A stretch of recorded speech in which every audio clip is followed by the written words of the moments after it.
ஆசீர்வாதம். உன் எதிர்கால நன்மைக்காகவே இத்தனை நாள் வாழ்ந்து வந்தேன்.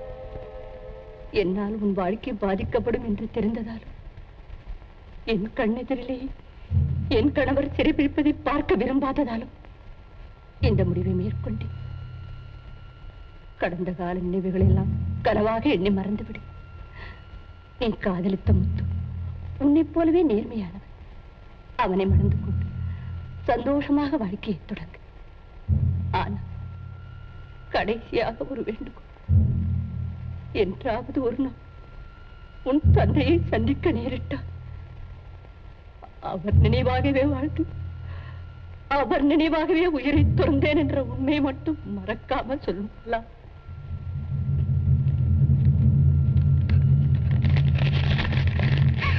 அம்மா அம்மா அம்மா அம்மா,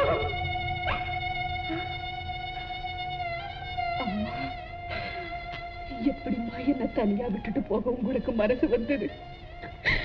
என்ன பத்தி எவ்வளவோ ஆசையெல்லாம் வச்சிருந்தீங்களே, கடைசியில எதையுமே பார்க்காம என்ன அனாதையா விட்டுட்டு போயிட்டீங்களே அம்மா, அனாதையா விட்டுட்டு போயிட்டீங்களே.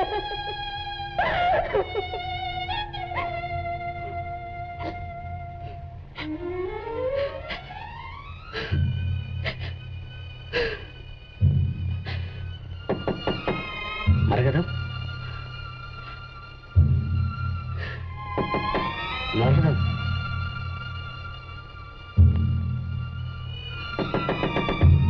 மரகதம்,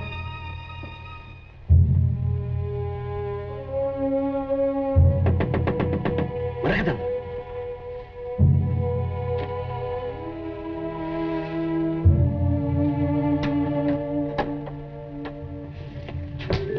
மரகதம் எங்கே? நீங்க யாரு? மாலான்றது நீதானா? அப்ப நான் தான் உங்க அப்பா. எங்க அப்பாவா? வாங்கப்பா வாங்க. பெத்த மகட்டியே தந்தேன்னு அறிமுகப்படுத்துற அளவுக்கு பொறுப்போட குடும்பத்தை கட்டி காத்த புனிதமான புண்ணிய மூர்த்தியே, வாங்க வாங்க.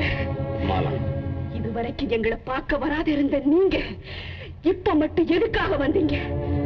ஓஹோ, ஆசை மனைவியை பார்த்து அநேக வருஷங்களாச்சே, பாசத்தோட பேசிட்டு போகலான்னு பரிதாபப்பட்டு வந்தீங்கடா? இல்ல, பாதுகாப்பா வச்சிருக்க சொன்னீங்களே அந்த பயங்கரமான கொலை பெட்டி, அத பக்குவமா இழுத்துட்டு போகலான்னு வந்தீங்களா? எதுக்காக வந்தீங்க? மாலா, கணவன் மனைவிக்குள்ள 1000 இருக்கும், அதெல்லாம் நீ கேட்க கூடாது. கணவன் மனைவி, ஒப்புக்கு தாலி கட்டிட்டு ஓடி போன உத்தமருக்கு ஒரு மனைவி. மாலா, கொஞ்சம் புறாவி பேசி ஒரு குழந்தைக்கு தாயாக்கிட்டு கொலையாளிங்கிற பேரோட எங்க வம்சத்தையே கலகப்படுத்திட்டு போன ஏகபத்திரி விரதருக்கு ஒரு மனைவி. மாலா, உங்களை கல்யாணம் செய்துகிட்டதுக்கு எங்க அம்மா என்ன பலனை கண்டாங்கப்பா? என்ன பலனை கண்டாங்க? மாங்கல்யத்தை சுமந்தாங்க, மரக்கவரிகளை சுமந்தாங்க, மலடின்னு பேர் எடுக்காம என்ன சுமந்தாங்க?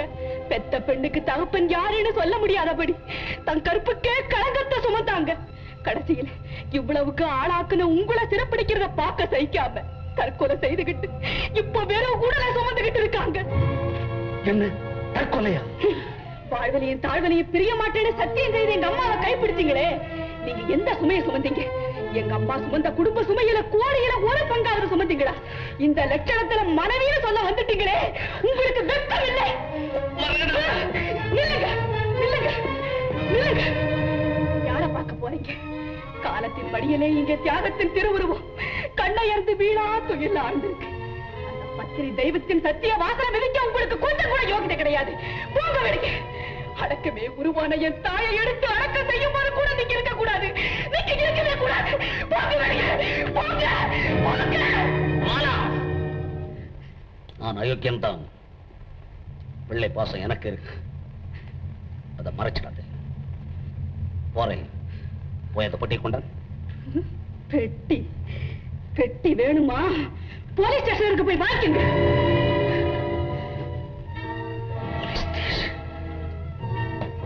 நிச்சயமா என் மனைவி அப்படி செய்திருக்க மாட்டாள். யார் எடுத்துக்கும் போது பெட்டிய இங்க வந்துருந்தான் என்ன முத்துவா? ஆமா, நானே தான். கவலைப்படாதம்மா, எல்லாம் எனக்கு தெரியும். தைரியமா இரு. அல்லி ராணி வந்திருக்கா தைரியம் கொடுக்கறதுக்கு. முதலாளி அம்மா பக்கத்துல இருக்கான்னு மாற வெடிச்சு பேசுறியா? அந்த பொட்டி எங்க வச்சிருக்க சொல்லு. என்ன எதிர்த்தவன நான் வாழ விட்டதில்ல. அப்படி வாழ விடாம செய்தவங்க யாரும் வாழ்ந்ததும் கிடையாது. என்கிட்ட பேசுறேன். எதுக்கிட்ட பேசுறேன்? முடியாது. என் உயிர் இருக்கிற வரைக்கும் அவனை தொடக்கூட விட மாட்டேன். சுடுங்க என்ன சுடுங்க. மரியாதையா பேசுங்க. அந்த அம்மா பத்தி ஏதாவது வித்தியாசமா பேசுனீங்க?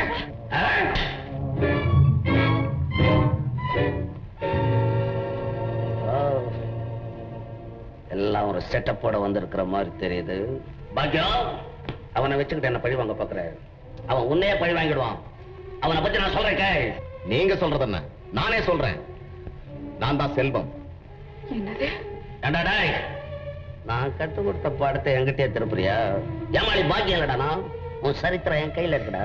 அந்த சரித்திரத்தை எழுதுனவனே நான் தான். ஏழை முத்துவா நடிச்சதுக்கு காரணமே பணக்காரங்களை பிடிக்காத மாலா மனசுல இடம் பிடிக்கத்தான். தொடர்ந்து முத்துவா நடிச்சாத்தான் உங்க சூழ்ச்சியை அம்பலப்படுத்த முடியுங்கிற நிலைமை உருவாச்சு. அப்படியே நடிச்சு இவ்வளவு நான் கண்டுபிடிச்சேன். இல்ல, இல்லவே இல்ல. உருவம் ஒண்ணா இருக்கும். நாடகம் ஆடுறான். பாக்கியம், அவன் வார்த்தையை நம்பிடாத. ஆமாம்மா, எனக்கு கூட இவர் முதலாளின்னு சொல்றதுல நம்பிக்கையே இல்ல. என்னங்க இது மறுபடியும்? கொஞ்சம் பேசாம இருமாலா. அத்தை, என் பேச்சுல உங்களுக்கு கூட நம்பிக்கை இல்ல. சொல்லுங்க அத்தை, சொல்லுங்க. பைத்தியக்காரன், உன்னை எப்பவோ எனக்கு செல்வன்னு தெரியும்டா. அத்தை, இந்த உலகத்திலே நீ யாரை வேணும்னாலும் ஏமாத்திடலாம். ஆனா என்ன மட்டும் ஏமாத்த முடியாது. செல்வம், உன்னை சிறு வயசிலிருந்து தாலாட்டி சீராட்டி தாய் போல் வளர்த்தவடானா. என்னையாடா பச்சை குத்திக்கிட்டு வந்து ஏமாத்த பார்த்தேன். நீ நடிக்கிறது தெரிஞ்சுதானடா நான் மெட்ராஸ்க்கே வந்தேன். உனக்கு பிறந்த நாள் விழா கொண்டாடினேன். உன்னை மேனேஜர் ஆக்கினேன். என் பெண்ணுடைய வாழ்வு கூட பொருட்படுத்தாம உனக்கு கல்யாணம் செய்து வைக்க கூட முன் வந்தேனடா செல்வம். இவ்வளவும் எனக்கு தெரிஞ்சும் தெரியாத மாதிரி இருந்ததுக்கு காரணம் எதிரிங்க எங்க உஷாராகி உன்னை கொலை பண்ணிடுவாங்களோங்கிற பயம்தான். உன்னுடைய நல்ல முயற்சிகள் பாதிக்கப்படக்கூடாதேங்கிற எண்ணம் தான். இதெல்லாம் எனக்கு எப்படி தெரியும்னு நினைக்கிறீங்களா? இங்க வாங்க.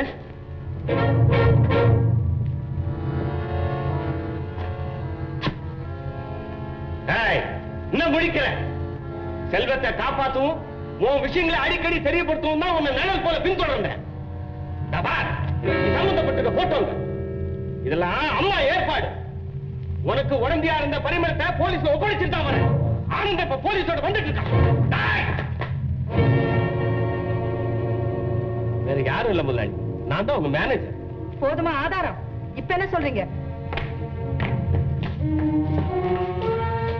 மிஸ்டர் சிங்காரம்பிள்ளை, நீங்க தானே? உங்களை நான் ஆராய்ச்சி செய்றேன். Just a minute.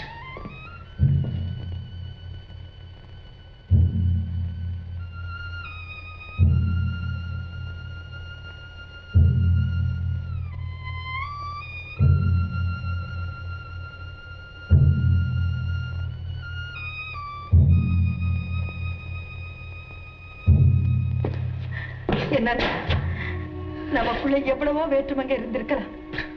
அதெல்லாம் மறந்துடுங்க. என்ன மன்னிச்சிருங்க. பாக்கியம், நான் எவ்வளவோ அயோக்கியத்தனம் செய்திருப்பேன். ஆனால் நல்ல மனைவிக்கு கணவன் நான் என்ற பெயர் இருக்கிறது. அது ஒன்று எனக்கு போதும்.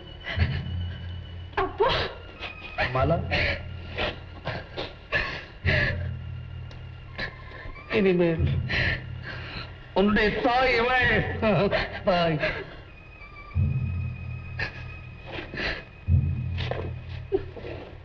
செல்வம், உனக்கு எவ்வளவோ தீமைகள் செய்திருப்பேன். அதையெல்லாம் மனதிலே வைத்துக் கொண்டு என் மகள் வாழ்க்கை கெடுத்து விடாத செல்வம், கெடுத்து விடாத. நீங்கள் 2 பேரும் நன்றாய் வாழ வேண்டும். அதுதான் என்னுடைய கோரிக்கை. அப்பதான் என் மகள் தான் மறந்தார். நீங்கள் நன்றாய் வாழ வேண்டும்.